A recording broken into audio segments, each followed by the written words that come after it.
बिस्मिल्लाहिर्रहमानिर्रहीम। अस्सलाम वालेकुम दोस्तों मैं अपने इस चैनल से एक मरतबा फिर आप लोगों की खिदमत में हाज़िर हूँ अपनी एक नई वीडियो के साथ। तो पिछली दो वीडियोस में हमने ये देखा कि राइट क्लिक जो ऑप्शंस हैं हम उनको स्टडी कर रहे थे कि उनमें क्या क्या हमारे लिए जो एक्सेल है उसने क्या क्या फैसिलिटीज़ रखी हैं और हम इनको किस तरीके अच्छा से अच्छा और बेहतर से बेहतर तरीके और इजी तरीके से हम उनको इस्तेमाल कर सकते हैं और हमारे क्या वो फ़ायदे कर सकती है। आज कुछ उसी हवाले से कुछ चीज़ें हैं जो मैं मज़ीद उन्हीं को आगे कंटिन्यू करूँगा। तो वीडियो स्टार्ट करने से पहले अगेन दोस्तों आप लोगों से रिक्वेस्ट है कि प्लीज़ आप मेरे इस चैनल को सब्सक्राइब ज़रूर करें और सब्सक्राइब करने के बाद घंटी के बटन को ज़रूर प्रेस कर लें ताकि मेरी हर आने वाली जो वीडियो है वो आपको बर वक्त मिल सके और आप उससे फ़ायदा उठा सकें।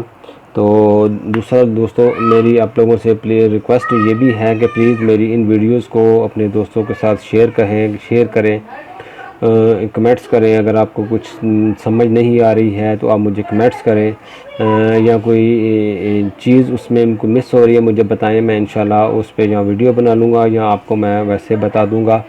तो प्लीज़ आप इन चीज़ों को भी ध्यान में रखें कि इनको उसको लाइक भी करें, शेयर भी करें और कमेंट्स भी करें। तो आज मैं स्टार्ट करता हूँ वहाँ से ही जहाँ कल हमने छोड़ा था। यहाँ तक हमने किया था कि जो pick from drop down list है वो क्या चीज़ होती है वो मैंने आपको बताया था कि उसका एक फंक्शन होता है। वो मैं नेक्स्ट किसी वीडियो में जब आप बना के बताऊँगा तो आपको ये वाली उस वक़्त फिर अगेन आपको समझाऊँगा कि इसमें क्या चीज़ होती है। अब उसके बाद है कि नेम रेंज, ये जो दोस्तों होती हैं नेम रेंज, वो मैंने यहाँ पे जो कल आपको बताया था नेम मैनेजर, ये नेम मैनेजर है और क्रिएट फ्रॉम सिलेक्शन, ये उसी तरीके से एक जो लिस्ट बनानी पड़ेगी जो मैं जब यहाँ आपको ये समझाऊंगा आके तो फिर मैं उसका भी इसके साथ इस राइट क्लिक के इस ऑप्शन को मज़ीद डिफ़ाइन कर दूँगा। उसके बाद जो अगली चीज़ है वो है इसकी हाइपर लिंक की। दूसरों हाइपर जो लिंक होता है वो बेसिकली किसी वेब एड्रेस, किसी वेबसाइट का एड्रेस होता है। जिस तरह के सपोज़ मैं यहाँ पे इसी का अपने चैनल की इस जगह का ही मैं को कॉपी करता हूँ और मैं यहाँ पे इसको हाइपर लिंक मैं दे देता हूँ। इस जगह पे मैं हाइपर लिंक लगा देता हूँ 7 पे और इसको मैं कहता हूँ जी कि ये मेरा एड्रेस है, ओके कर देता हूँ। अब जो ही आप यहाँ पे क्लिक करेंगे, इस जगह पे क्लिक करेंगे तो आप दोस्तों ऑटोमेटिकली उस जो मेरी साइट है जो मैंने लिंक की होगी इस सेल में जो वैल्यू होगी उसके साथ जो अटैच की होगी तो ऑटोमेटिकली वो जो वेबसाइट है मेरी वो ओपन होनी शुरू हो जाएगी, वो ओपन हो जाएगी। तो जिस तरह ये देखें दोस्तों यहाँ पे मेरे पहले ही ओपन थी तो ये अब उसने मज़ीद कुछ नहीं किया, जस्ट उसको ओपन ही रहने दिया है और ओपन कर दी है। तो अब दोस्तों एक चीज़ रह गई है इस राइट क्लिक के मेन्यू में जो मैंने कल आपको सबको बताया भी था कि उस पर एक कंप्लीट वीडियो की ज़रूरत होती है। तो आज मैं वो उसको भी साथ में ऐड करता हूँ ताकि हमारा ये जो पोर्शन है ये जो राइट क्लिक वाला है ये आज कंप्लीट हो सके। तो वो है फॉर्मेट सेल का। अब फॉर्मेट सेल मीन को ये होता है कि ये एक सेल है, ये एक सेल है, ये एक सेल है, ये एक सेल है, ये एक सेल है, मीन के एक बॉक्स जो है वो एक सेल कहलाता है एक्सेल में। तो जब हम इस सेल पे राइट क्लिक करेंगे और सेल की फॉर्मेटिंग पे चले जाएंगे तो फर्स्ट ऑफ़ ऑल दोस्तों मैंने आपको अपनी पिछली वीडियो में भी बताया था कि जो हम नंबर जो एंटर करते हैं ये नंबर जो होते हैं वो डिजिट भी कहलाते हैं, इसको इंटीजर भी बोलते हैं, वैल्यूज़ भी बोलते हैं। तो लेकिन उनकी एक स्पेसिफिकेशन होती है कि ये क्या चीज़ है, ये किस कैटेगरी में फॉल करता है। तो इसकी फॉर्मेटिंग जो उसमें क्या होता है कि सबसे पहले होता है जर्नल मीन के वो एक इसने इसको 1 आपने लिखा है तो वो इसका एक जर्नल सा वो उसने अपना एक नंबर्स में एक कैटेगरी बनाई हुई है कि ये जर्नल है, इसमें कुछ भी एज नहीं है। उसके बाद जब आप नंबर पे चले जाएंगे तो ये देखें आपको वो नंबर की कुछ जो है वो खुद से आगे एग्जांपल देगा कि आप इस जो सेल है, ये जो आपने सेलेक्ट किया है, उसमें आप नंबर्स वाली ये जो कैटेगरी अप्लाई करना चाह रहे हैं, लेकिन वो किस तरह की अप्लाई करना चाह रहे हैं। आप माइनस में करना चाह रहे हैं, आप प्लस में करना चाह रहे हैं। ये जो दो ब्रैकेट्स होती हैं इसका मतलब भी माइनस ही होता है दोस्तों। उसके बाद आप डेसिमल पोर्शन ऐड करना चाह रहे हैं या नहीं करना चाह रहे हैं। मीन के ये जो देखें 6 यहाँ पे लिखा हुआ था, तो इसका ये जो 2 है इसका मतलब है कि डेसिमल पोर्शन पॉइंट के बाद 2 ज़ीरो आएंगे। अगर आप इनको 3 करते हैं वो 3 ज़ीरो, 4 ज़ीरो, 5 ज़ीरो। इसी तरह अगर आप ज़ीरो कर देते हैं तो वो सिर्फ 6 ही शो करेगा। और ये एक और चीज़ जो इसमें है वो है यूज़ 100,000 सेपरेटर। मीन के जब आपकी वैल्यू सपोज़ हम इसको 6,000 कर लेते हैं, तो ये देखें जब आप इस पे राइट क्लिक करके नंबर्स पे चले जाएंगे, नंबर्स पे जब आप यूज़ 1000 सेपरेटर को क्लिक करेंगे तो वो ये देखें उसने 1000 के बाद एक कॉमा सा लगा दिया है, जिससे ये पता चले कि ये 6000 है। उसके बाद आगे आती है करेंसी। करेंसी में आप अपने साथ कुछ डॉलर साइन, ये जो उसने जो दिए हुए हैं ऑप्शन, इनमें से कोई भी करेंसी का आप ये जो सिंबल है उसको यूज़ कर सकते हैं। ये साथ में उसने थोड़ा सा खुद से एक एग्जांपल बना के दी है कि आप इसमें से किसी को एक को क्लिक कर लें। उसके बाद उसी तरह डेसिमल पोर्शन है, डेसिमल पोर्शन आप उड़ाना चाहते हैं या रखना चाहते हैं या बढ़ाना चाहते हैं, ये आप पे डिपेंड करता है। सिंबल आपके सामने है, ये इसने डॉलर साइन दिया हुआ है। उसके बाद अगले भी कुछ चाइनीज़ है, बाकी ये सिंबल कुछ और भी देता है ऑप्शन में। उसके बाद दोस्तों आगे आता है अकाउंटिंग का। अकाउंटिंग में डेसिमल पोर्शन उसी तरह से वो कहता है कि जी आपने डेसिमल पोर्शन लगाना है, लगा लें। उसी तरह वो ये भी कह रहा है, लेकिन ये अकाउंटिंग फॉर्म में होगा। जिस तरह जो स्टूडेंट अकाउंटिंग स्टूडेंट हैं वो समझते हैं कि वो जब 1 2 3 या लेजर्स में चीज़ें लिख रहे होते हैं तो वो क्या किस तरीके से लिख रहे होते हैं, तो ये भी उसी तरीके से यहाँ पे चीज़ों को मेंशन कर रहा होगा। उसके बाद अगला जो आता है वो आता है डेट का। डेट में दोस्तों वो देखें डिफरेंट किस्म की आपको ऑप्शन देता है कि ये डेट्स का फॉर्मेट मेरे पास मौजूद है, आप जिसको सिलेक्ट करेंगे अब वो वाली डेट मैं दे दूंगा। उसके बाद लोकेशन भी बताता है कि यूनाइटेड स्टेट की देनी है, आपने किधर की स्टेट देनी है, वो उधर की उसको आपको लोकेशन दे देगा। टाइम है, टाइम में भी वो दोस्तों इसी तरह से है। वो आप जो फॉर्मेट दे रहा है वो देखें दोस्तों, कुछ में वो कह रहा है कि जी 1:30:55, फिर उसने PM या AM लगाया है। यहाँ पे उसने 13 कर दिया है, एक को उसने 13 कर दिया है। अब कुछ कंट्रीज़ में 24 घंटे चलते हैं, कुछ कंट्रीज़ में 12 घंटे। 12 घंटे वालों के साथ AM PM चलता है, और जो 24 घंटे जिसमें जो सर्कल होता है क्लॉक, उसमें वो 13, 14, 15, 16 चलता है। तो ये अपने हिसाब से आप सेलेक्ट कर सकते हैं। परसेंटेज देखें, परसेंटेज में परसेंटेज का साथ में साइन आ जाएगा, लेकिन उसमें एक चीज़ होगी कि दोस्तों ये यहाँ पे आपने इसका देख रहे हैं कि वो जो भी चीज़ जहाँ पे आप परसेंटेज का अप्लाई करेंगे, ये जो कैटेगरी है वो उसको ऑटोमेटिकली 100 के साथ मल्टीप्लाई करके वो शो करेगा। डेसिमल पोर्शन उसी तरह से आप बढ़ा सकते हैं, कम कर सकते हैं।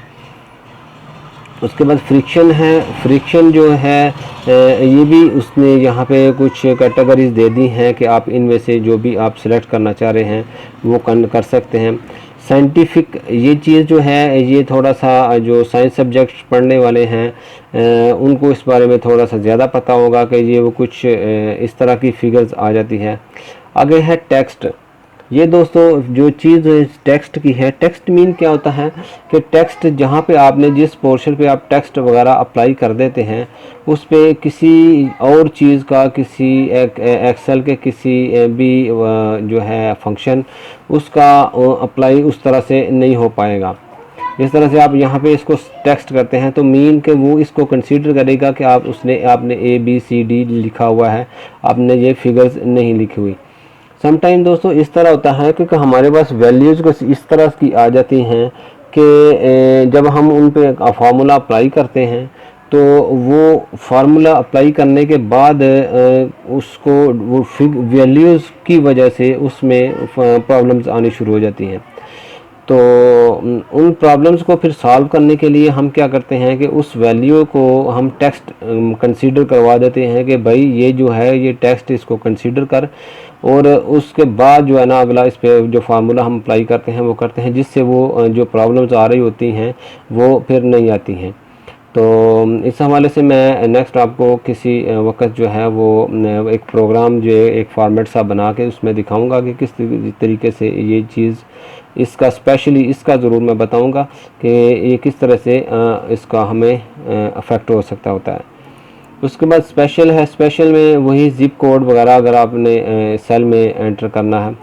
उसके बाद दोस्तों ये कस्टमाइजेशन में एक मरतबा फिर उसने वही चीज़ें जो ऊपर उसने बताई हैं यहाँ पे उसने थोड़ा फिर नीचे डिटेल में रखी हुई हैं कि आप इन चीज़ों में से अगर आपको ऊपर कोई चीज़ नहीं है, आपके मतलब की नहीं है, तो नीचे यहाँ पे आप चेक कर लें, आपको यहाँ से कोई चीज़ मिल जाए अगर ज़रूरत की, अगर ऊपर नहीं मिली है। उसके बाद है अलाइनमेंट। अलाइनमेंट में दोस्तों हॉरिजॉन्टल है, उसके बाद वर्टिकल है। वर्टिकल आप समझते हैं कि इस तरह ये जो चीज़ होती है ये वर्टिकल होती है, और इस तरीके से मूवमेंट जो होती है वो हॉरिजॉन्टल होती है। अब ये जो है ये देखिए जर्नल है, जर्नल में मीन कि वो यहाँ पे ही इस साइड पे वो देते हैं जर्नल में। अब आप उसको कहते हैं, वो कहता है कि जी मैं लेफ़्ट कर दूँ, मतलब कि इस ये जो फिगर्स हैं वो यहाँ पे आ जाएँ। और उसके बाद वो कहता है सेंटर में कर दूँ, मीन के ये सेंटर में चले जाएँ। उसके बाद वो कहता है राइट में कर दूँ कि इस तरफ आ जाएँ, ठीक है जी। उसके बाद है जस्टिफाई कि कहीं भी मैं इसको इसके बाद जो कॉलम की विड्थ है उसके हिसाब से इसको मैं एडजस्ट कर दूँ। सेंटर क्रॉस सेक्शन, इसको जब हम अप्लाई करेंगे तो ये दोस्तों इस तरीके से आ जाएगा कि उसने देखें उल्ट पुल्ट सारा कुछ ही कर दिया है, क्रॉस सेक्शन कर दिया है।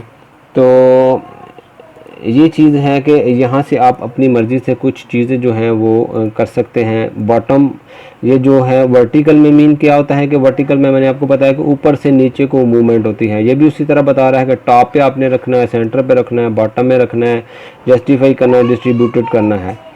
उसके बाद क्या होता है दोस्तों कि अगला है रैप टेक्स्ट। रैप टेक्स्ट में क्या होता है कि आपने एक जो फिगर्स हैं यहाँ पे मैं आपको थोड़ा सा बताता हूँ कि ये आपने एक बड़ा सा एक फिगर ले ली, जो उसकी जो उसकी विड्थ है उससे भी बाहर चला गया। अब आप यहाँ पे उसको करते हैं कि अब मुझे जी रैप कर दो इसको। अब रैप करने से देखें कि उसको क्या फ़र्क पड़ा है कि उसने वो जो उसकी जो विड्थ थी उससे जो बाहर आ रहा था उसने उसको नीचे उसी सेल में उसको नीचे ले आया है। उसके बाद अगला जो है वो उसमें क्या करेगा, श्रिंक, वो श्रिंक इसको उसको इतना क्लोज इतना छोटा करके करेगा कि वो उसको उसी में उसको कंप्लीट कर देगा, उसका साइज़ इतना छोटा कर देगा। उसके बाद अगला जो पोर्शन है वो क्या कहता है जी merge sale. Merge sale mean क्या होता है कि आपने इन अब ये यहाँ पे नहीं आ रहा, आप चाह रहे हैं कि ये जो दो सेल हैं वो एक सेल नज़र आए, तो सेल फॉर्मेट में जाके आप इसको मर्ज सेल करेंगे तो वो देखें कि उसने अब एक सेल, ये एक सेल बन गया, ये दो हैं, यहाँ पे भी दो हैं लेकिन ये एक सेल है। तो ये इस चीज़ को आप जब जहाँ जहाँ पे जिस तरीके से ज़रूरत होगी आप इसको कर सकते हैं। यहाँ पे टेक्स्ट की डायरेक्शन वो कह रहा है कि किस तरफ आप करना चाहते हैं। कॉन्टेक्स्ट यानी कि मैं जिस तरह जर्नल सा रखना चाहता हूँ वो आप करना चाह रहे हैं, लेफ़्ट टू राइट करना चाह रहे हैं, right to left, right to left. Mean के इससे क्या होगा कि ये देखें जब आप यहाँ पे एंटर करेंगे तो ये इस तरह से चीज़ें एंटर होना शुरू हो जाएंगी। उसके बाद जो है अगला है फ़ॉन्ट का साइज़। इसमें फ़ॉन्ट में जो देखें दोस्तों कि उसने फ़ॉन्ट में सारे जो उसके पास मौजूद हैं जो फ़ॉन्ट वो उसने दे दिए हैं, उनके उसको बोल्ड कर सकते हैं, इटैलिक कर सकते हैं, वो उसने दे दिया है। उसके बाद आप उसका साइज़ चेंज कर सकते हैं, अंडरलाइन कर सकते हैं, उसका कलर चेंज कर सकते हैं। और ये चीज़ें हैं जी जो कुछ चीज़ें हैं ये आपको नज़र यहाँ पे भी आ रही हैं। कोई दरमियान में क्रॉस कर रहा है उसको छोटा कर रहा है, सुपरस्क्रिप्ट इसको कर रहा है, उसके बाद इसको और नीचे को वो छोटा कर रहा है। तो ये भी किसी जो है वो फंक्शन के लिए होती हैं। मुझे अब पता नहीं है कि ये मैथ के लिए होती हैं या किसी साइंस के सब्जेक्ट के लिए होती हैं इस तरह की चीज़, तो आप वो भी कर सकते हैं। उसके बाद है बॉर्डर का। बॉर्डर में भी वो चीज़ें देता है, ये जो चीज़ें हैं वो आपको ये अप्लाई ये चीज़ देता है कि जो इस लाइनों को आप अपने इस बॉक्स में अप्लाई कर सकते हैं अपने बॉर्डर के तौर पे। अब सपोज़ आप कहते हैं कि जी मैं इस चीज़ को अप्लाई करना चाह रहा हूँ कि मेरा जो बॉर्डर है वो इस तरह की लाइनों से आ जाए। जब आप इसको क्लिक करके इसको क्लिक करेंगे तो ये वाला बॉर्डर आपका उधर उस सेल पे वो वाला बॉर्डर आ जाएगा। ये देखें उस तरह का सेल पे बॉर्डर आ गया है। तो दोस्तों प्लीज़ आप इस वीडियो को ज़रूर एंड तक देखिएगा, क्योंकि ये थोड़ी सी लंबी हो गई है। उसकी वजह ये है कि ये जो पोर्शन एक है वो थोड़ा लेंथी है।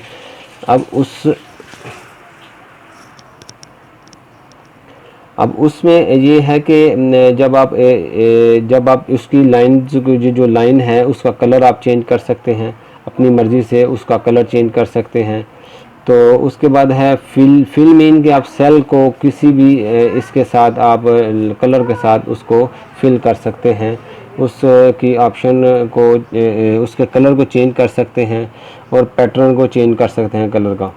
प्रोटेक्शन में ये है कि आप एक सेल को, ये नॉर्मली हम सेल को तो प्रोटेक्ट नहीं करते हैं, कम ही करते हैं। हम नॉर्मली या तो शीट को प्रोटेक्ट कर देते हैं या एक पूरे टेबल को प्रोटेक्ट करते हैं या मल्टीपल बॉक्सेस को प्रोटेक्ट करते हैं। ये एक सेल को प्रोटेक्ट करना जो है वो एक पॉसिबल भी नहीं होता है और अजीब सा भी लगता है कि आपने पूरी शीट में एक या दो सेल को आपने किया हो। उसके लिए हम मल्टीपल, एक से ज़्यादा जो सेल होते हैं उनको प्रोटेक्ट करते हैं। तो ये जो प्रोटेक्शन वाला है ये इंशाल्लाह मैं आपको अगली वीडियो में जो है वो कंप्लीट प्रोटेक्ट करके बताऊंगा कि हम किस तरह से अपनी शीट में टेबल को, सेल्स को प्रोटेक्ट करते हैं। तो ये लेसन आज मैं यहाँ पे ही कंप्लीट करता हूँ। दोस्तों अपना बहुत सा ख्याल रखिएगा। अल्लाह हाफिज़।